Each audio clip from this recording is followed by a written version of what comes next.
Tonight we're actually awarding the prize winners for Hackfest, the 7 categories, and first, second and third, and some other 3 categories, and who we call the Hackfest Hero.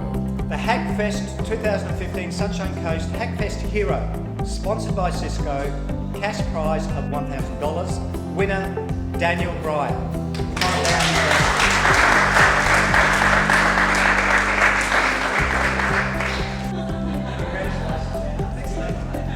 What impressed me was the level of thinking.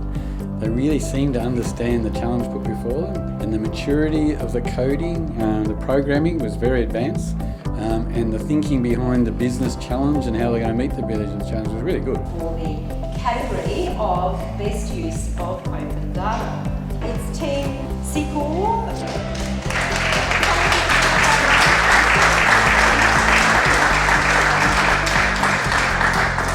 We encourage them to come up with a product that you could actually sell, or the council might be interested in, or somebody might be interested. So I think they've gone that next step, most of them.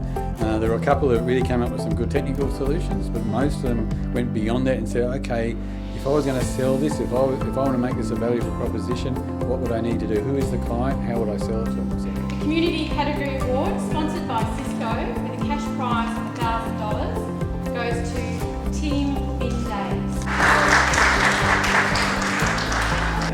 Oh, there we go.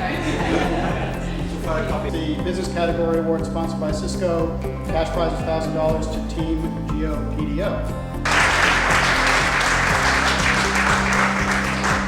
They really seem to understand that in this new culture or new economy we're in, it's all about people working together, using digital stuff because it's a new oil of today, and coming up with a creative solution. So I was really impressed that sort of collaboration occurred and focus at the same time. The third prize is overall across all the categories, sponsored by the Council and Telstra for $3,000, and it actually goes to Team GeoPDO.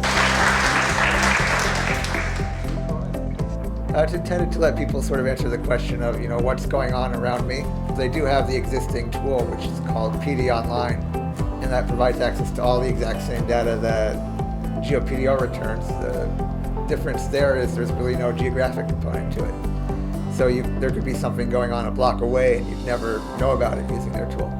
It lets you see what's going on nearby, you can explore, you can comment, you can see what other people have said. Most of the community, in terms of development, really want to know what's going on in their own backyard, let's face it. And if they can find out that around them there is going to be a certain development, it gives them an opportunity to have their say, but it also gives them an opportunity to hopefully understand the longer term aspirations of council and how their community fits into those longer term aspirations. Our second prize. The winner is been there, done that.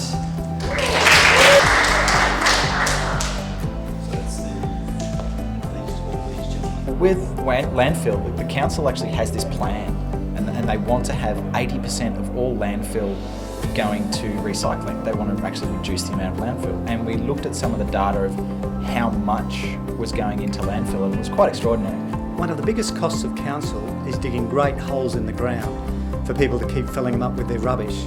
And their solution talks about incentivising people to minimise their waste and offering financial considerations or reductions in their rates because of that, by weighing the rubbish that they use. So combining that with wanting to make it fair and equitable, I'd sort of come up with the idea, we shouldn't be just charged a flat rate for collecting, we should be charged per kilogram. Mark sort of brought up the idea of saying, we should have an app that sort of basically, your phone knows where it is. We've got the data to say, which bin you should be putting out and when it's going to be collected. It made sense to split it into distinct projects, even though they were tied together, done by the same group. Seems to me that these are solutions that are real-world solutions that council can pick up right now and work through it to introduce into our system. The winner, the grand prize, is Team Sunshine Coast Parking, Sean Bannister and Jordan Joseph. Sunshine Coast Parking makes it easy for anyone to find a free and available car park on the Sunshine Coast. And it does that by, it will use parking sensors that Sunshine Coast Council is installing into car parks across the coast. But also, once anyone has the app installed, it turns any car park into one of these smart car parks. Because when they leave the car park, we know that they've left, and we can alert other people who are looking for car parks that a car park's available. It means that people are going to be able to drive into a congested area and understand and be directed to a parking place that they can use. It's just phenomenal. I really appreciate the community engagement. When you think about it, we're asking these guys to give up the time over the whole weekend, so that the willingness to participate and the willingness from people within council and outside council to give us ideas about problems that needed solving or opportunities.